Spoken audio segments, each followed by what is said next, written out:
Patrick Kluivert telah menetapkan syarat bermain reguler bagi pemain yang ingin dapat panggilan ke timnas Indonesia. Hal ini membuat Ophan Lamara merasa bakal ada evaluasi terkait posisi Rafael Struijk. Timnas Indonesia akan kembali berlaga pada lanjutan kualifikasi Piala Dunia 2026, Maret 2025 nanti. Skuad Garuda akan berjumpa Australia di Sydney dan menjamu Bahrain di Jakarta. Patrick Kluivert mengatakan salah satu syarat untuk bisa memperkuat timnas Indonesia melanjutkan kualifikasi Piala Dunia 2026 adalah menjadi pemain utama di klubnya masing-masing. Itu berarti, menurut Ophan Lamara, beberapa pemain andalan di bawah asuhan Shin Tae-yong yang ada saat ini akan dievaluasi oleh tim kepelatihan baru yang dikepalai Patrick Kluivert. Artinya apa? Sangat terbuka kemungkinan beberapa pemain yang saat ini membela timnas Indonesia di bawah Shin Tae-yong akan dianalisis dan dievaluasi oleh Patrick Kluivert, tandas Ophan Lamara. Salah satu yang saya dengar belakangan ini adalah Rafael Struijk. Kita tahu di Brisbane Roar, di Australia, Rafael emang kerap jadi cadangan. Nah, ini menjadi warning, imbuhnya sementara itu, Ramadhan Sananta, Ricky Kambuaya, dan Pratama Arhan tampil memesona dan membuat ketiganya dinilai berpeluang kembali dipanggil ke timnas Indonesia. Mereka dapat menit bermain secara reguler dari klubnya masing-masing. Sebaliknya beberapa nama seperti Ramadhan Sananta dan Ricky Kambuaya kemudian Pratama Arhan setelah pindah ke Thailand, yang belakangan menjadi andalan di klub masing-masing, tukas Ophan Lamara. Bahkan Ramadhan Sananta beberapa pertandingan belakangan ini kerap mencetak gol dan disaksikan langsung oleh Kluivert. Kemudian Ricky Kambuaya juga bersama Dewa United semakin tajam. Ini bisa menjadi bagian dari pemain yang akan dianalisa untuk kembali dipanggil, Ophan Lamara menambahkan. Jadi sekali lagi, statement dari Kluivert itu sangat jelas. Yang jadi langganan cadangan di klub masing-masing, ya besar kemungkinan mereka tidak akan dipanggil. Kalau dipanggil akan menjadi cadangan. Sebaliknya, yang selama ini mungkin dalam tanda kutip dibuang oleh Shin Tae-yong, akan kembali dipanggil, tutup Ophan Lamara. Gelandang timnas Indonesia, Tom Haye kini dilirik oleh klub papan atas Liga Belanda, FC Utrecht. Sebab, Tom Haye adalah sosok pemain yang dinilai cerdas. Memang, sosok Tom Haye tampil apik bela Almere City saat melawan FC Utrecht pada lanjutan Liga Belanda, Minggu, 9 Februari 2025. Tom Haye pun membantu Almere City menang 1-0 di markas FC Utrecht. Gol semata wayang Almere City kala itu dicetak oleh Junior Kadile pada menit ke-28. Pada laga ini, Tom Haye tampil starter dan ditarik keluar pada menit ke-76. Meski tak tampil 90 menit, gelandang timnas Indonesia itu mampu menjadi salah satu pembeda di atas lapangan. Para pendukung FC Utrecht pun menyebut Haye sebagai pemain cerdas dan layak untuk didatangkan musim depan. Hal ini disampaikan salah satu jurnalis RTV Utrecht, yakni Paul Pesel baru-baru ini. Bukankah kita kehilangan seorang pemain yang berkata, teman-teman, ini sudah sejauh ini dan tidak ada lagi yang bisa dilakukan, ucap Paul Pesel dikutip dari Utrecht Fans NL. Di Almere, mereka memiliki Tom Haye, yang merupakan agen bebas. Saya sudah mengatakannya kepada Jordi Zuidam, Direktur Teknik FC Utrecht, sambungnya. Lebih lanjut, Paul Pesel menyebut bahwa FC Utrecht tak memiliki pemain seperti Tom Haye yang cerdas. Meski lemah secara fisik dibanding pemain lainnya, hal ini terlihat di laga FC Utrecht versus Almere City, di mana ex-Heerenveen itu tampil apik dengan operan-operannya yang bisa membuat rekannya bergerak bebas. Dia, Tom Haye, adalah pemain yang membuat pemain lain bebas, kata Paul Pesel. Dia bukanlah pemain cepat, tapi dia pemain yang berpikir cepat dan mudah mencari solusi, ungkapnya. Atas dasar itu, Paul Pesel menyarankan FC Utrecht untuk merekrut Tom Haye pada akhir musim.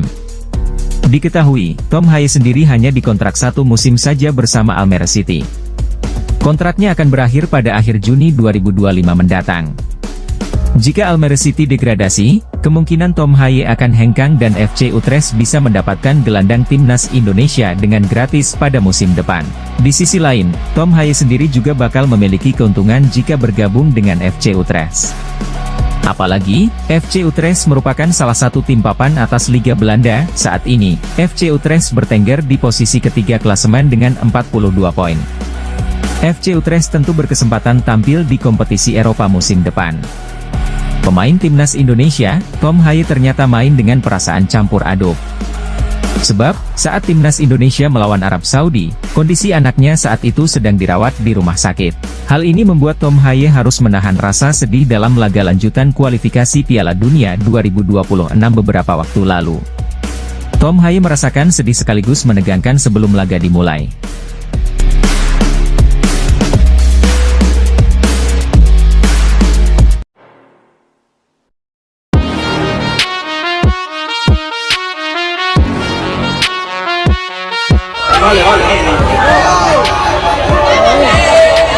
Bahwa dia akan segera menuju ke Jakarta bersalaman dengan Ketua Umum PSSI Pak Erick Thohir. Lamine Yamal siap. Timnas Indonesia tampaknya semakin serius dalam memperkuat skuad Garuda dengan mendatangkan pemain-pemain berkualitas internasional. Salah satu yang sedang hangat dibicarakan adalah proses naturalisasi Amo Ouricho dan Lamine Yamal, pemain berbakat yang siap memperkuat lini serang timnas Indonesia. Namun, banyak yang penasaran, berapa sebenarnya biaya yang dikeluarkan oleh Indonesia untuk proses naturalisasi pemain muda berbakat ini. Proses naturalisasi sendiri bukanlah hal yang murah. Selain biaya administrasi dan hukum yang melibatkan pengurusan dokumen kewarganegaraan, ada juga negosiasi kontrak antara pemain, agen, dan PSSI yang turut memengaruhi besarnya dana yang digelontorkan. Sebagian biaya juga berkaitan dengan adaptasi pemain di Indonesia, termasuk pelatihan, penyesuaian dengan tim, serta biaya lainnya yang timbul selama proses naturalisasi berlangsung. Meskipun angka pastinya belum dipublikasikan, beberapa sumber menyebutkan bahwa biaya untuk seorang pemain seperti Amo Ouricho bisa mencapai angka yang cukup signifikan mengingat kualitasnya yang sudah terbukti di Eropa dan potensi besar yang dimilikinya. Tentu proses ini bukanlah hal yang mudah, baik dari segi administrasi maupun finansial. Namun, PSSI jelas berharap investasi ini akan terbayar lunas dengan peningkatan kualitas skuad timnas Indonesia yang semakin kompetitif di ajang internasional. Menariknya, proses naturalisasi Amo Ouricho bukan hanya soal biaya, tetapi juga strategi panjang PSSI untuk membawa timnas Indonesia ke level yang lebih tinggi. Dalam jangka panjang, pengaruh pemain-pemain naturalisasi seperti Amo Ouricho bisa memberikan dampak besar dalam mewujudkan impian besar Indonesia, yakni lolos ke Piala Dunia 2026. Dengan begitu banyaknya pemain berbakat yang kini diproses untuk menjadi WNI, timnas Indonesia semakin berpotensi kuat. Amo Ouricho adalah satu dari banyak pemain yang diharapkan bisa membawa timnas ke level yang lebih tinggi. Pelatih timnas Indonesia, Patrick Kluivert, patut memerhatikan Adrian Wibowo, yang bisa menjadi pesaing Rafael Struijk di skuad Garuda. Struijk merupakan salah satu andalan timnas Indonesia sejak dia dinaturalisasi pada 2023 lalu, dan melakoni debutnya pada Juni 2023 lalu. Dia bahkan bermain melawan Argentina dalam laga uji coba di jendela internasional Juni 2023 tersebut. Sang striker berusia 21 tahun sudah mengemas 22 caps bersama tim senior hingga kini, namun baru melesakkan 1 gol. Perkembangan karirnya pun mengalami kendala di Australia, lantaran Brisbane Roar kerap mencadangkannya. Struijk hanya menghangatkan bangku cadangan Brisbane Roar dalam 4 pertandingan terakhir di Liga Australia. Kendati begitu, Struijk tetap diharapkan dipanggil Patrick Kluivert pada jeda internasional berikutnya, pada Maret mendatang, ketika timnas Indonesia menghadapi Australia dan Bahrain. Sebab, tak banyak opsi penyerang di skuad Garuda pada saat ini. Meskipun Ula Romeni sudah dinaturalisasi, namun, Patrick Kluivert patut mendengar kabar dari Amerika Serikat. Dengan penyerang keturunan Indonesia, Adrian Wibowo, makin mengalami peningkatan karir. Dia telah dipromosikan ke tim senior Los Angeles FC, tim besar di MLS, setelah bermain di level junior alias LAV 2 pada tahun lalu. Penyerang sayap berusia 19 tahun itu sukses mencetak 9 gol dan 6 assist dari 23 penampilan di MLS Next Pro pada musim lalu. Wibowo merupakan penyerang sayap, layaknya Rafael Struijk, dan dia berlatih bersama juara Piala Dunia 2018, Olivier Giroud dan Hugo Lloris, di skuad LAV pada saat ini. Dia ikut mencetak sebuah gol dalam uji coba melawan Phoenix Rising pada 3 Februari 2025 lalu, yang berakhir dengan skor 4-0 dengan Giroud juga ikut mencetak gol. Kabar terkini dari LAV adalah Wibowo termasuk dalam bangku cadangan ketika klub MLS itu mengalahkan tim raksasa Meksiko, Klub Amerika. Dalam laga uji coba yang digelar di BMO Stadium pada Rabu, 12 Februari 2025, pagi WIB tersebut, Love menang dengan skor 2-1, namun Wibowo tidak bermain sama sekali. Kendati begitu, pengalaman menjadi bagian dari tim inti klub besar Amerika Serikat menunjukkan peningkatan dalam karirnya.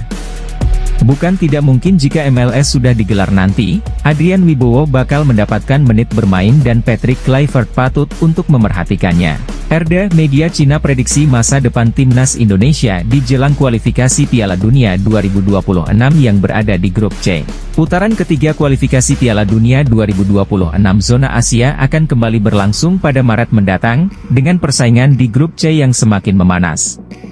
Grup ini dihuni oleh Jepang, Australia, Indonesia, Arab Saudi, Bahrain, dan Cina. Saat ini, Jepang memimpin klasemen dengan 16 poin tanpa kekalahan, 5 menang, 1 seri, diikuti oleh Australia dengan 7 poin, 1 menang, 4 seri, 1 kalah. Menariknya, Indonesia, Arab Saudi, Bahrain, dan Cina sama-sama mengumpulkan 6 poin, dengan Indonesia unggul dalam produktivitas gol.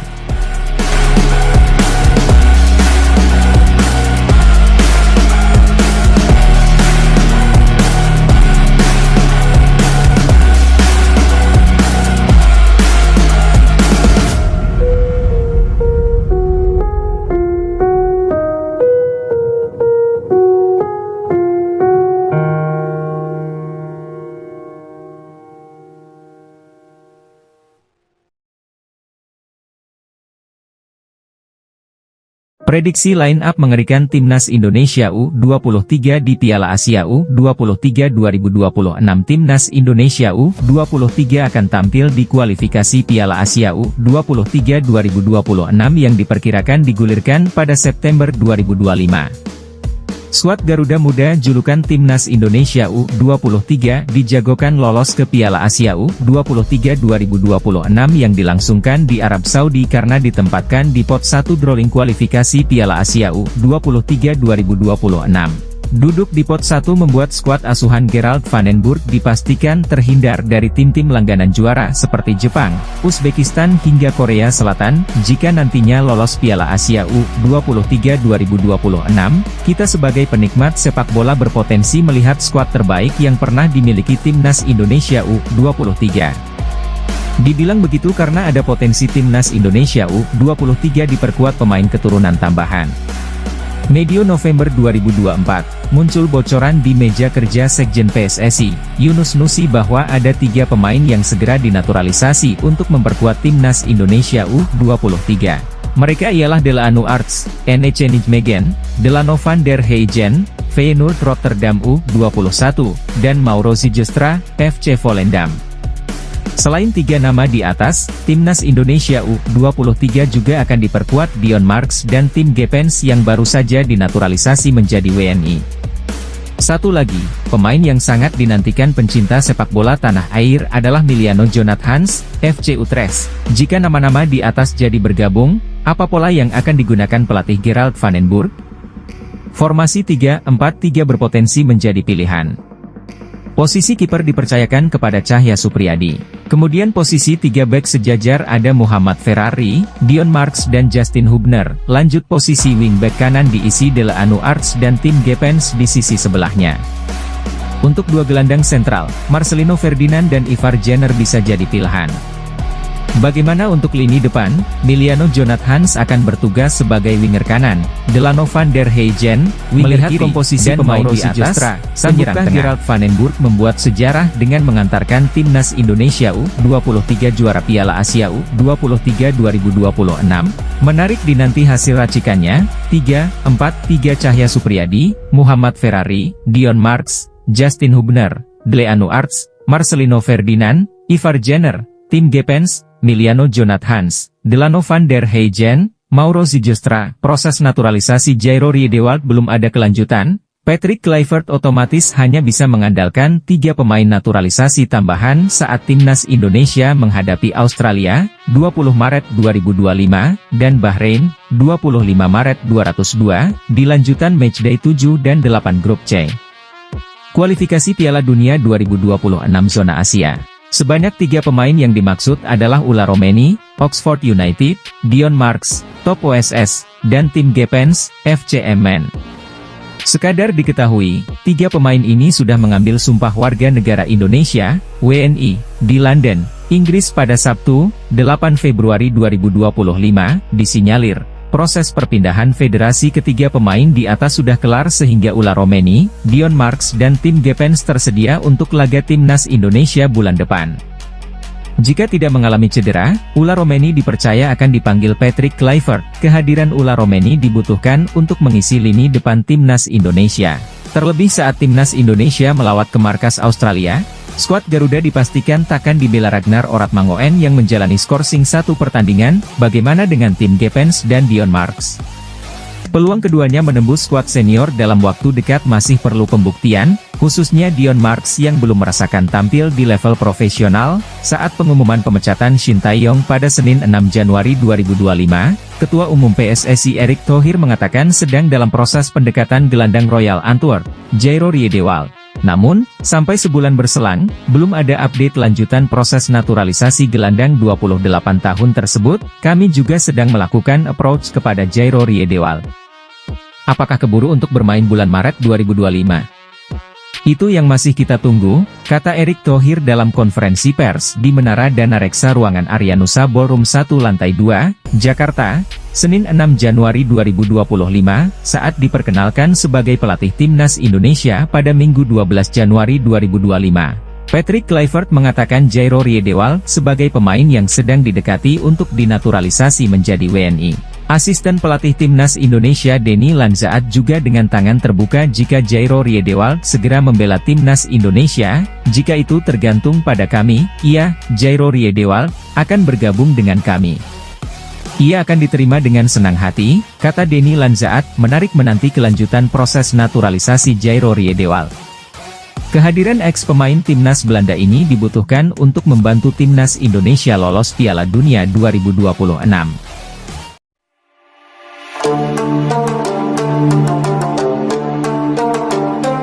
Patrick Kluivert telah menetapkan syarat bermain reguler bagi pemain yang ingin dapat panggilan ke timnas Indonesia.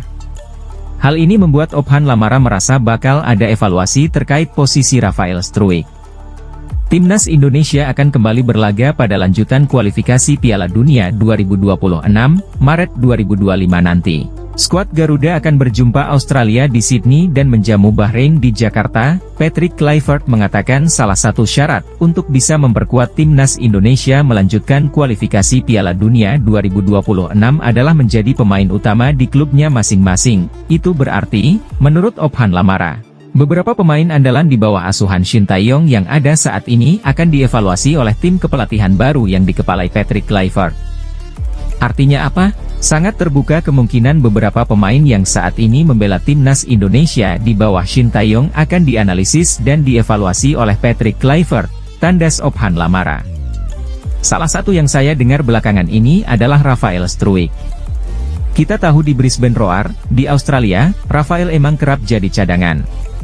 Nah, ini menjadi warning. Imbuhnya sementara itu, Ramadan Sananta, Ricky Kambuaya, dan Pratama Arhan tampil memesona dan membuat ketiganya dinilai berpeluang kembali dipanggil ke timnas Indonesia. Mereka dapat menit bermain secara reguler dari klubnya masing-masing. Sebaliknya beberapa nama seperti Ramadan Sananta dan Ricky Kambuaya kemudian Pratama Arhan setelah pindah ke Thailand, yang belakangan menjadi andalan di klub masing-masing, tukas Ophan Lamara.